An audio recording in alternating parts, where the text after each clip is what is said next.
Hello and welcome, my beautiful, happy, friendly people. Oh my god, what a change compared to usual. We're always so mean to you guys. Today we're going to be nice to everybody. If you want to press that like button, by the way, that would be nice right back at me. I'd really appreciate that. So in today's video, what we're going to talk about is every single 5th tier tower in the game, and what we're going to do is we're going to rank them. From basically terrible towers all the way up to S-class, awesome, high-tier towers that you should be using every single time you've got the chance to. This is almost every 5th tier tower in the game, so it's a little bit overwhelming already. I also skipped, I believe, I don't want you to correct me here, just the subs, the monkey aces, and the mortars, because they just kind of overwhelm me even more than I'm already overwhelmed right now. So when you take a quick look at every single one of these 5th tier towers, I want you to kind of rank them in your mind. What would you say are the best, high tier, best 5th tier towers in the game, and which ones would you just never, ever use at all? So the first thing we're going to do is we're going to discuss each one of these towers, and I'll tell you just a few thoughts on them before I officially rank any of these guys. The Ultra Juggernaut is a balloon popping power king, but he's got a lot of issues. For example, you can't use him efficiently on a lot of maps because he usually works best when kind of interacting with walls in some way or exploding against walls. You can tell the popping power just not that good overall. Then you've got the middle path, the Plasma Monkey Fan Club, which can be fairly useful, but has a very, very, very, very small use case scenario here. What you can do is you can activate the ability here. It has a fairly long cooldown, but it does end up turning all dart monkeys on the screen up to until I think 30 dart monkeys into Plasma Monkey Fan Clubs. And last but not least, we've got our Crossbow Master, which is just an all-around very fantastic tower. He does crit hits to a lot of Moabs and ceramic glass balloons, and just overall, I think it's a pretty decent tower. I think I would say that boomerangs are my favorite tower. Not necessarily because they're the best, but because I think they're the most fun. Just in general, I like the idea of boomerangs. So, that being said, let's talk about my favorite towers in the game and whether or not they're even useful.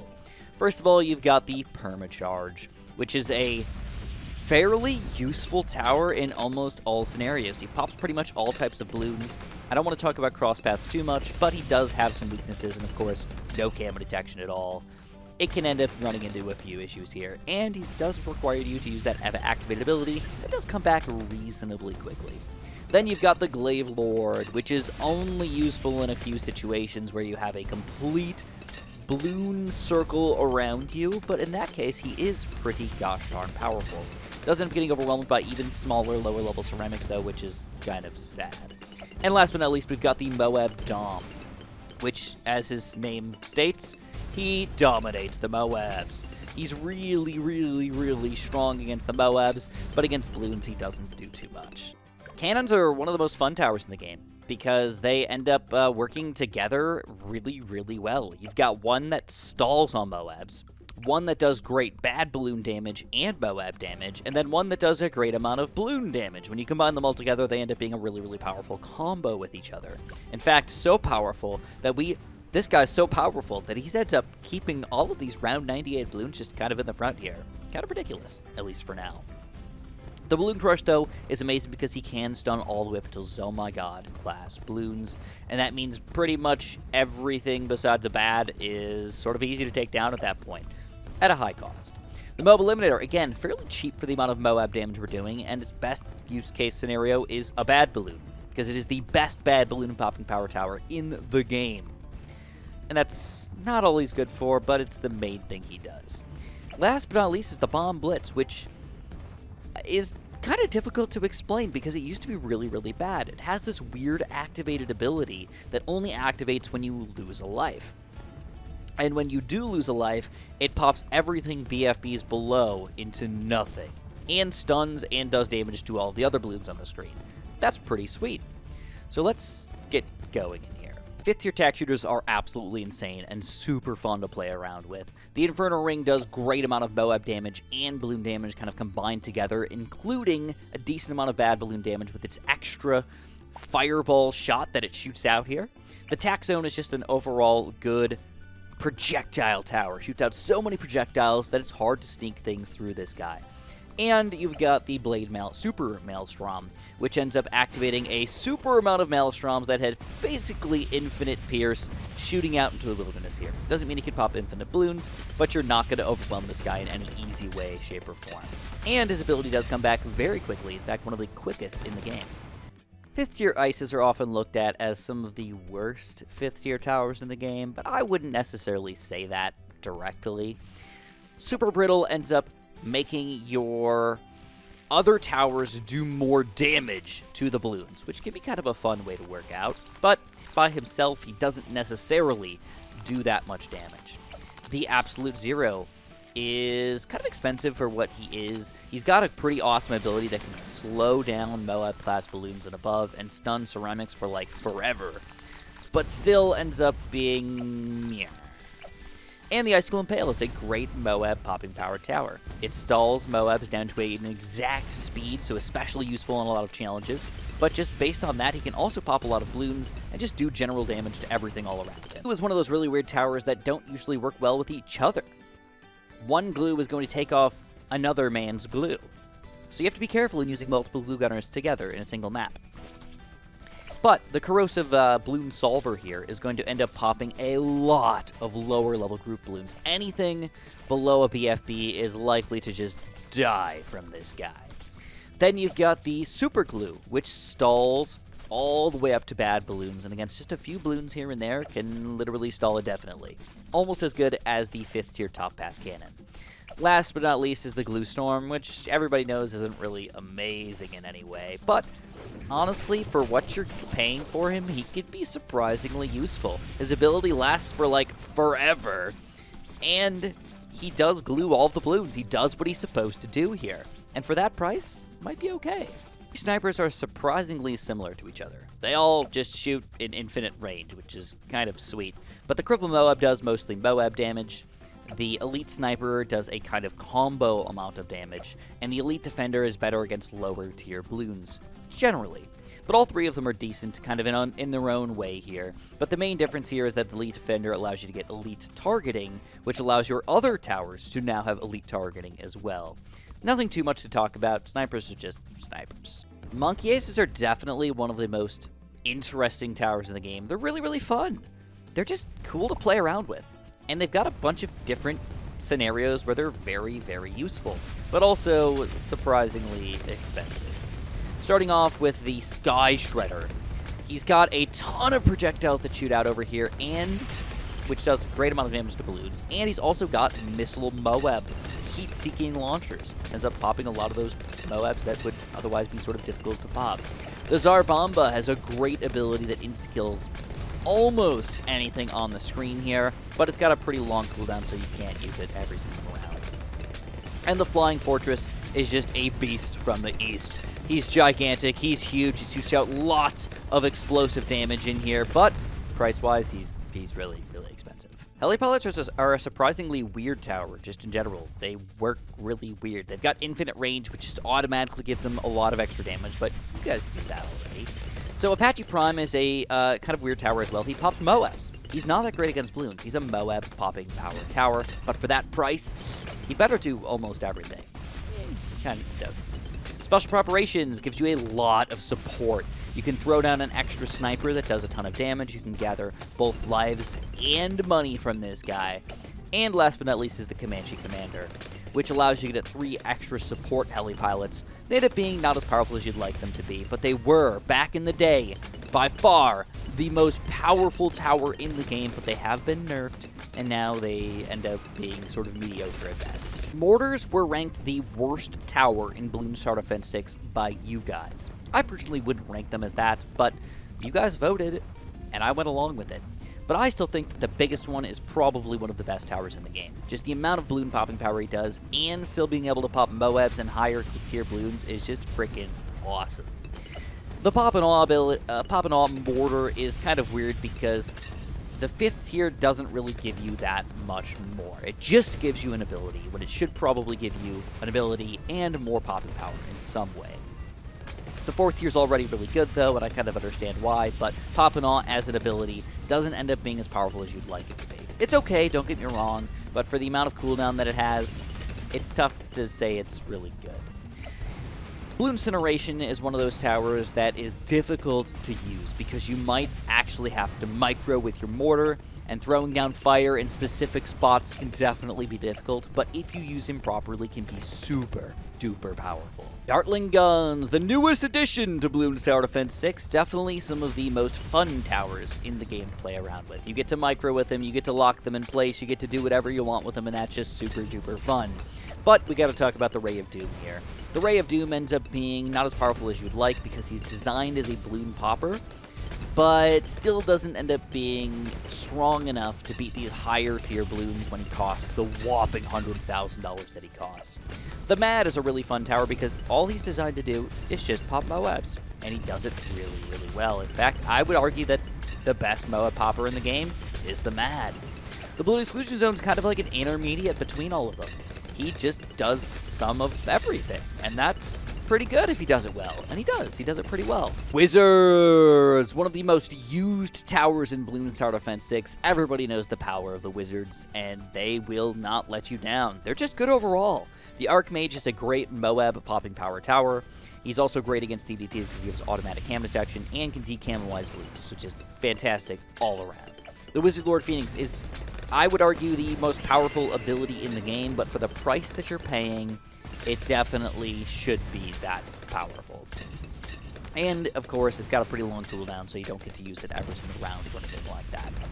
The Prince of Darkness, or the Pod, as some people call him, is, I would say, the best tower in the game. I would argue that he's the best tower in the game. He is difficult to use on certain maps, but in general, if you've got the flow, if you've got the pops, he will make it happen, and he will save your butt hardcore. Super Monkeys are difficult to talk about because they're really, really weird. They're like super powerful, but also not powerful because they're super expensive. You're paying a premium for these towers, and they should be ultimately powerful. And they kind of are, I guess, sort of. If you get a true Sun God or a Vengeful God, yes, he is the most powerful tower in the game. But for over $1 million, it's tough and pricey and difficult to get him. The Anti-Bloom is just a strong, overall, rounded, well-made tower, but the ability doesn't make up for the fact that he, by himself, doesn't actually pop that many balloons for the price. The Legend of the Night is not a super-duper strong tower by himself. He's good against Moabs, though, and that can pay for itself if you use him properly, but really, his not real ability is what makes him super-duper powerful. He can slurp up all the way up into including bad balloons, and is the only tower that can do that without losing a single life in the process. I would argue that ninjas are people's general favorite tower. They're just really fun to use. They're cool, they're interesting, they work well. The Grandmaster Ninja has a lot of projectiles, but without supporting him with a bunch of other towers, ends up being just meh. The Grand Subtois, and I like to say it that way because it's just so much fun, has a really cool ability that allows you to pop incoming balloons super duper duper easily, but because of the high cooldown and pretty reasonable cost here, ends up being not as useful as you'd like him to be. The Master Bomber, I love the Master Bomber, but he ends up being a little bit on the weak side because you can't aim properly with him. He's almost always going to hit the highest tier, high class balloons here, which can sometimes be a really bad thing. Even with your ability to change targeting, he ends up screwing things up a little bit. Alchemist! Another really, really fun set of towers to use. The Permabrew can power up any tower to an extreme amount. Move him around with your Heli Palette, and you're going to get a ton of buffs flowing all over the place. Love him. The Total Transformation ends up being... He's okay, but he ends up not powering up as many towers as you'd like, and the ability doesn't exactly last forever. For the amount of money you're spending, you'd expect something a little bit better. The Bloon Master Alchemist, in his own way, is one of the most powerful towers in the game, but it doesn't necessarily make him good because you have to sacrifice your money. All of your income from this BFB or Oh My God or whatever turns into $1. So you have to use him in a very specific way if you want this guy to be powerful. Druids feel almost second nature to me at this point. They're one of the new additions to BTD6 right from the get-go, but I think they're a really good addition to the game. They're just well-designed overall towers. The Superstorm can send back Moab-class balloons and above up to BFBs and Oh My Gods, which is really, really cool. But because of his high cost, he ends up not being useful in very many scenarios. The Spirit of the Forest can damage balloons all over the screen, which is really, really cool, including his really fun ability that can explode all of the vines with your monkey knowledge. Ends up being a really fun addition to your team. The Avatar of Wrath ends up popping more balloons when there's more balloons on the screen. So the more balloons there are, the better he is, which is really, really fun. It means that you're going to do a better job if the rounds are tougher. I really like that idea. But he must be combined with a lot of other druids to be useful, and spamming them can be a little bit unfun sometimes. Farms are really difficult to talk about because they all make you money. Buy whatever farm you want, they all make money, but I have to rank them because I have to rank them, and I would generally say that 5th tier top path is the easiest because it just throws money at you, where you have to constantly use Monkeynomics that sort of gives you money but sort of doesn't at the same time, and the Monkey Wall Street, which just automatically gives you cash into your bank, which is pretty decent, but at a lower rate than your other 5th tiers. Supply Factories are some of the prettiest towers in the game. They just look really cool. Deep red, deep purple, nice funky yellow. Yeah! They're all really powerful, but because of cost, some end up being not as good as others. The Super Mines is just too expensive to be useful in most situations. The Carpet of Spikes is really fun and an exciting tower here. If you combine him with other towers that use his advantages properly, you can get a ton of popping power out of this guy, and it can be a really fun addition to your team. And the Perma Spike, all the way in the back, throw him back there. Even though he's been nerfed, and nerfed, and nerfed, and nerfed, and nerfed again after that, he's still a really, really, really good tower in the game, and I still recommend the Perma Spike all the time. It's your favorite support tower in the game, it's the Village! What's up with these guys? Well, these guys are really, really weird. It's just the way it is. They're funky, they're fresh, they're weird. The Monkeyopolis is a way to suck up banana farms into your village to have your village make you money. The point of this is to save space if you're going long-term late game or something like that, but very few use case scenarios for this guy in a real game here. The Homeland Defense, which is going to increase all of your monkeys on the entire map, regardless of the range of your village here, by a ton of time for a huge amount of damage. If you get this guy, he is going to be beastly, but he's a little pricey for what he does in a normal game. The Primary Village. Having a village have an attack is really cool and really weird, and it's surprisingly useful in a lot of challenges because he ends up being really weird in the way he pops the balloons. But it's a fun addition to the game, and don't underestimate this guy. Another somewhat recent addition to the game, we've got the Engineer. It was sad that they didn't get incorporated into the game originally, but now that they're here, we have to be excited about them. I want to first say that Sentry Paragon used to be one of the worst upgrades in the game, but somewhat recently, they did upgrade him, and they made him a very, very viable tower in this game. So do not underestimate the Sentry Paragon. He might be low on your list, but you might not have used him recently. He can be powerful. The Ultra Boost is going to power up your other monkeys and have the ability to Ultra Boost them beyond what they normally can do and keep them there without having to boost them. So you could power these guys up to 10 times their normal boost rate, which is about 2 times as powerful. Ends up being pretty reasonable. And last but not least, you've got the extra large trap, which slurps up high tier balloons all the way up until Oh My Gods and higher. Well, Oh My Gods and DDTs. Which is freaking sweet if you ask me. If you use this guy properly, he can be beastly. Submarines! It's the triple threat, baby! The Energizer can do tons of weird things. He can end up doing tons of damage to balloons in his range. He also ends up giving cooldowns to all monkeys on the entire screen and additional cooldowns to water-based monkeys in his range. Also can increase the hero experience if they're in the range of the sub here, I believe.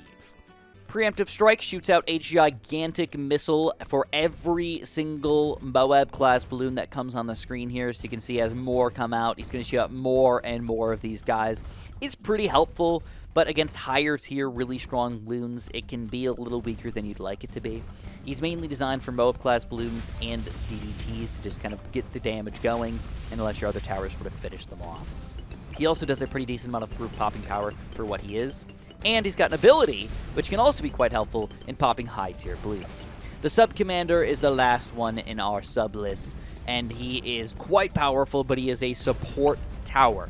He supports all of your other additional subs by giving them extra damage bonuses, so you have to make sure you're spamming a lot of subs to get the usefulness out of the Sub-Commander. And last but most definitely not least, we've got the Buccaneers. The carrier flagship's really cool because it gives you 2 extra spots to put monkeys, even in spots where they normally wouldn't be able to go.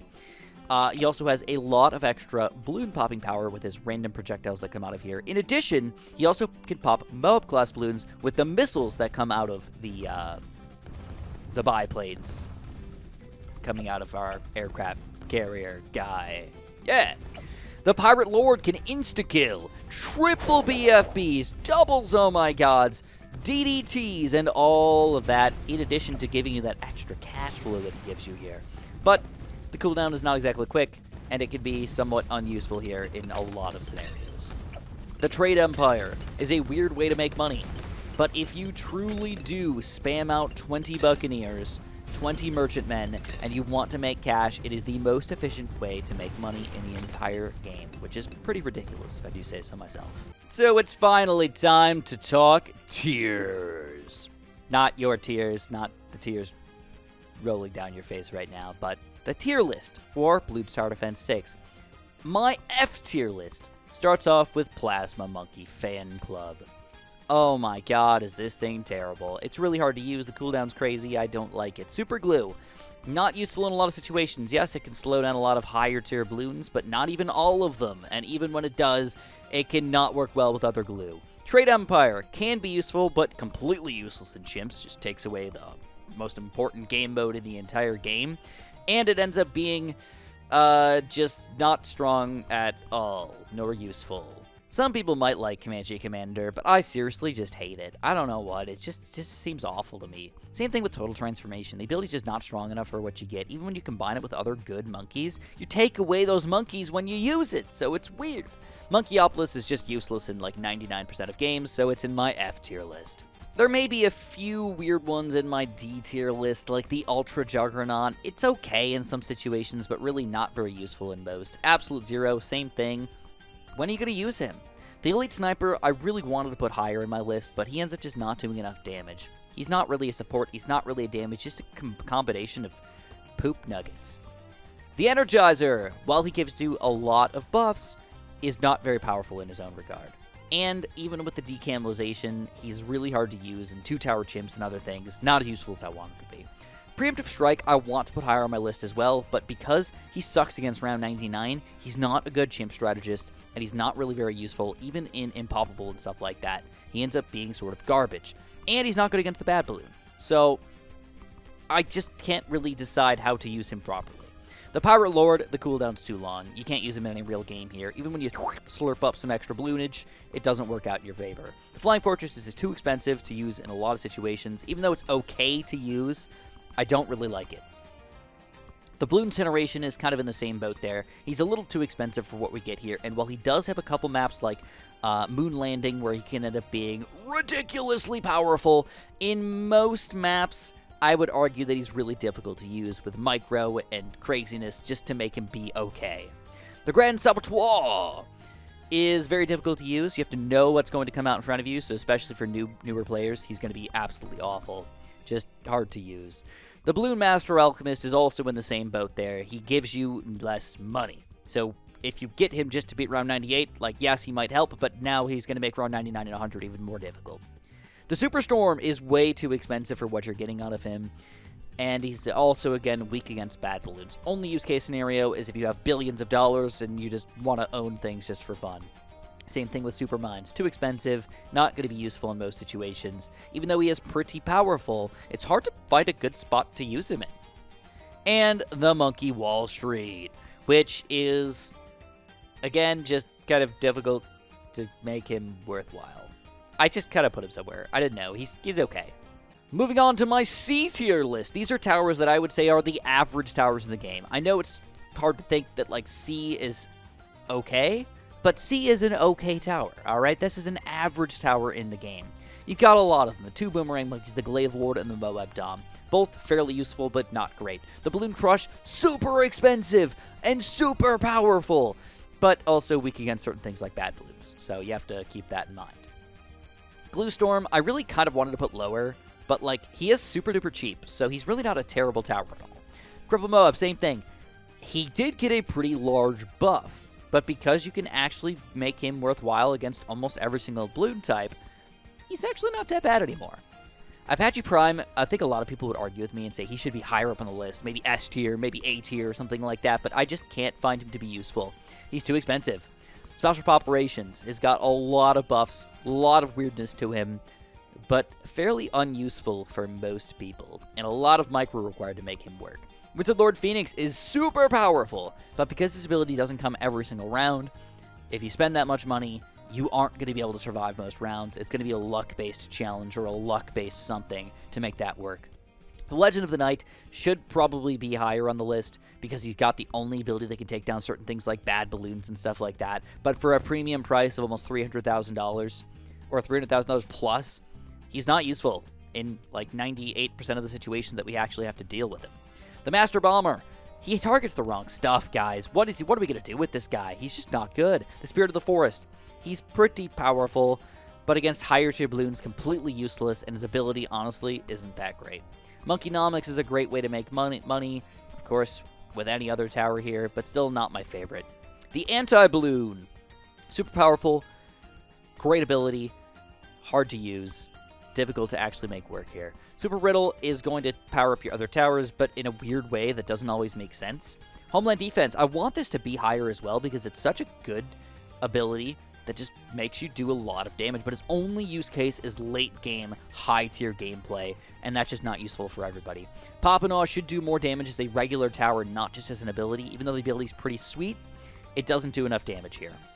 My B tier list is finally towers that I think are useful towers in the game that you should think about getting in a lot of your games here. The Crossbow Master is good against everything.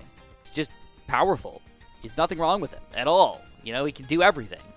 Permacharge, same thing. He can do pretty much everything, but depends if you want to get Red Hot Rangs or the Glaives. Glaives do more damage, but Red Hot Rangs allow you to pop DDTs, and that without that DDT popping power, I cannot put him higher on this list. Mobile Eliminator, surprisingly kind of high up here because he is the best bad balloon popping power tower in the game. You cannot beat him. He just is the best. You have to put him up here because he has only a couple use case scenarios, but they are great. Icicle Impale, Moab poppin' power deliciousness here. Love him. Zarbamba, I kind of want to put him lower, but he really is really powerful. You know, don't underestimate this guy. He's good. Archmage, useful against everything. He's just a fun little guy. He's good. Grandmaster Ninja, I want to put him lower, but if you actually put him with a bunch of Shinobis and combine him together, he ends up being one of the most powerful towers in the game. So you have to keep that in mind. Carpenter Spikes is pretty sweet. Do not underestimate that guy. Not only do you have the ability to have them randomly pop out, you also have the ability to use in emergency situations. So combining that together, you get so many spikes all over the place, all the time. It's a pretty great tower. Primary Expertise is one of those towers that's useful in a lot of those challenges. Really powerful here, but not necessarily beastly. But don't forget also that he gives you a lot of support to all of your other primary monkeys, which are pretty important to us. Banana Central, it's just a money-making king. He makes you lots of money. He supports your other fourth tiers. He's good. Super Maelstrom. I would argue that Super Maelstrom is probably one of the more underused abilities because it's pretty powerful, but not amazing. But because you're only spending about 15-20k on this guy, he's pretty good. I mean, just use it up. Just keep pressing the ability. Spam it as much as you want. Micro a little bit. The A tier list. We've got Bomb Blitz, Inferno Ring, Balloon Solver, the Defender, the Sub-Commander, the Carrier Flagship, the Sky Shredder, the True Sun God, and the Avatar of Wrath.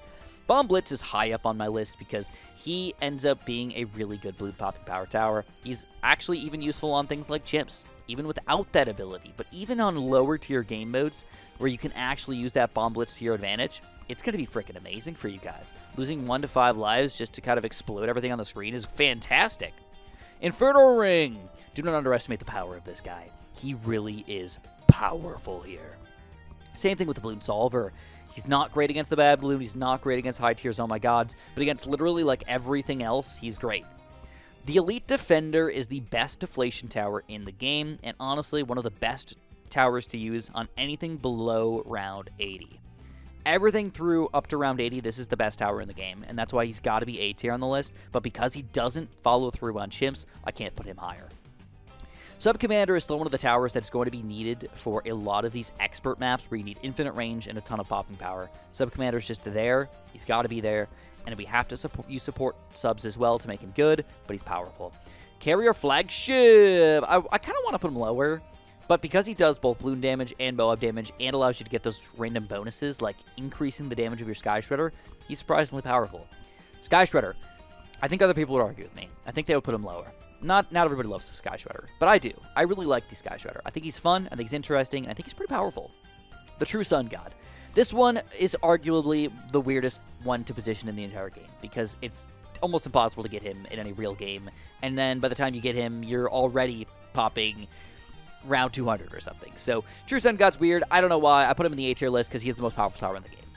Avatar of Wrath. If you combine him with other avatars, he is probably the easiest and best strategy in the game. Just pop him down with a bunch of other druids and you're golden. And last but not least, I've only got 5 towers in my S tier list here. Let me know what you guys think would end up in your S tier list or what you would change about my tier list. Now, I want to say before I talk about these 5 that I did end up using this website called Tier Maker, which I didn't really know existed. I've seen that people have made things like this before, but I gotta say this made it really easy, and somebody already made this this thing for me. I just had to kind of pick and choose where I wanted to put my towers. So thank you very much for the people who put hard work into this. The community is just absolutely amazing. You guys are fantastic. So again, if you want to press that like button for me, I know this was a long video, but do that for me and make sure you subscribe, okay? And but last but not least, here's the 5 of them. These are the towers that I think you should be using almost every game here. Almost every game. All right, the Attack Zone. He is so powerful and super cheap. Why would you not use this guy? Combine him with a 4th tier village and maybe an Alchemist, and boom, shaloom, you are going to rock these balloons.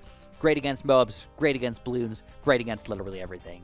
The biggest one, surprisingly, unbelievably powerful. Not only can he just destroy balloons like it's his job, because it is his job, he can also hurt Moabs, BFBs, oh my gods, and even up to bad balloons pretty reasonably easily.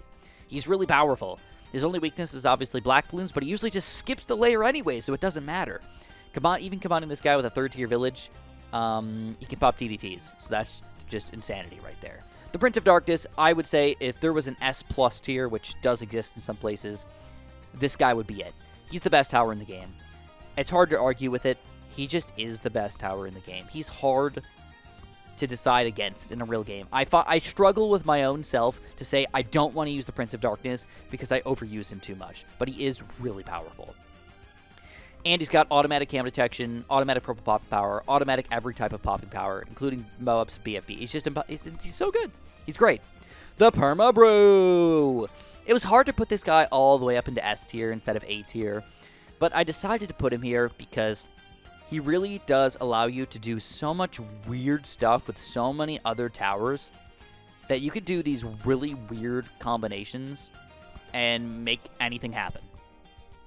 Just as a quick example, Permabrew Tax Zone can basically take down all the way up until round 100 by themselves.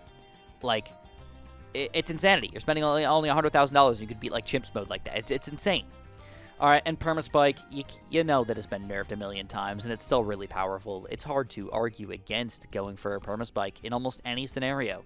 He's pretty cheap, he's very powerful, and can pop all type of balloons with just a small, tiny little Alchemist buff. It's ridiculous why anybody would not build a Permabrew in most games. Excuse me, Permaspike in most games.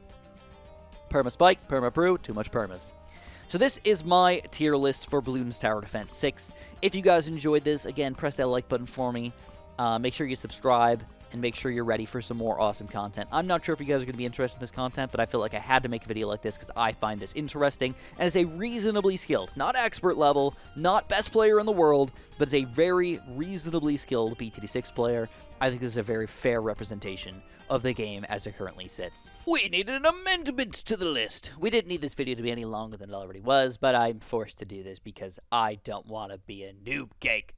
So here it is. This is, I realized a little bit after my video that, in the editing process actually, that I skipped 6 towers, and that's because in the tier maker, the person did not add these towers, so I don't fault them for that because these are towers that got added after the original game was released. So that might have just been an old tier maker list. Gotta pay attention to that stuff. Anyways, maybe I should have made my own. But here we go. These are our 6 other towers that I did not mention before. We're going to start off with Ray of Doom, all the way down in D tier because he's a little bit weak for the actual amount of money that he costs. He's pretty good, kind of, but, like, not really. The Overdrive. This guy is only useful in late game, so I can't put him anywhere higher than C. He's just meh. The extra large trap here. He's up at B, but not any higher than that. I find him difficult to use. Finding the right time and space to actually put him down and have him be useful is difficult. And then spending that much money and having him be worthless against the bad balloon is a little tough to stomach. The Sentry Paragon, all the way up in A class.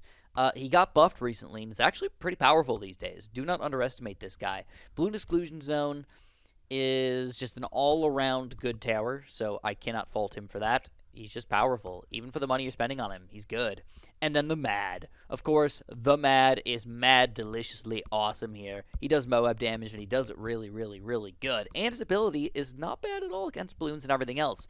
I love the Mad. I think he's one of the most fun towers in the game, and we gotta put him in here. And that's all I got for you guys today. So let me know what you guys think in the comments below, and have a super duper delicious day.